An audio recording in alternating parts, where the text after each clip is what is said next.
Viewers, আসসালামু আলাইকুম। দুর্নীতি নিয়ে তো সমাজে অনেক কথা হচ্ছে, টেলিভিশনে অনেক কথা হচ্ছে, কিন্তু দুর্নীতি সমাজ মেনে নিয়েছে। এটা থেকে আমরা বেরিয়ে আসতে পারবো না। প্রত্যেকটা জায়গায় দুর্নীতি। কোন সেক্টরে দুর্নীতি নেই? এমন একটা সেক্টর আছে যে জায়গায় দুর্নীতি নেই? সব জায়গায় দুর্নীতি, রাজনীতি, দুর্নীতি সব একাকার হয়ে গেছে মিলেমিশে।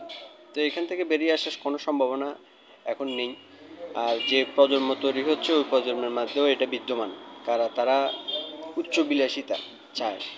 তো তাদের বাবারা উচ্চ বিলাসিতা, তাদের বাবারা কত টাকা ইনকাম করে, সরকারি চাকরি করে, কোত্থেকে দিবে? তো কী করতে হবে? দুর্নীতি করতে হবে। তারাও চায় তাদের বাবারা দুর্নীতি করুক, তারাও চায় নিজেরাও দুর্নীতি করুক।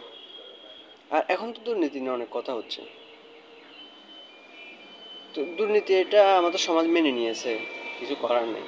তারপরে যে দ্রব্যমূল্যের যে উগ্রগতি, কত কথাই আসতেছে, মিডিয়াতে সমালোচনা হচ্ছে, কার কথা কে শুনে?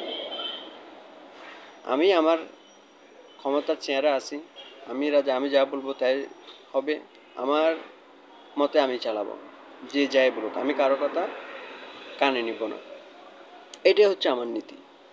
আর যারা আওয়ামী লীগ করে সবসময় এই কথা বলে, যারা আওয়ামী লীগ করে তারা আওয়ামী লীগের পক্ষে কথা বলে, যারা বিএনপি বলে তারা বিএনপির পক্ষে কথা বলবে, যারা জামাত বলে তারা জামাতের পক্ষেই কথা বলবে। শুধু জনগণের দোহাই দিবে। সব জায়গায় তাদের স্বার্থই বিদ্যমান, নিজেদের স্বার্থ ছাড়া তারা কথা বলে না। তো আমি আওয়ামী লীগ করি, কিন্তু আমি তো সত্যটা বলতে পারতেছি না। আমি বিএনপি করি, আমি সত্যটা বলতে পারতেছি না। আমি আওয়ামী লীগ জামাত করি, আমি সত্যটা বলতে পারতেছি না। আমি জাতীয় পার্টি, আমি সত্যটা বলতে পারতেছি না, আমি বলবেও না। তো সবাই সবার স্বার্থের মধ্যে আছে। রাজনীতি বলতে তো এখন একটা ব্যবসা, বিজনেস। রাজনীতি এটা একটা বিজনেস। একটা ইউনিয়ন মেম্বার হতে এখন 1 কোটি টাকার মতো ব্যয় করে, চেয়ারম্যান হতে 2-3 কোটি টাকার মতো ব্যয় করে। কেন ব্যয় করে? কারণ সে এটা বিজনেস হিসাবে নিয়ে নিছে। তো সমাজ পরিবর্তন হবে না এত সহজেই। আর যে প্রজন্ম আসতেছে, উঠতেছে, শিক্ষিত হচ্ছে মানুষ, কিন্তু সুশিক্ষিত হচ্ছে না। নৈতিকতা তো তাদের মধ্যে নেই বললেই চলে, কোনো নৈতিকতাই নেই।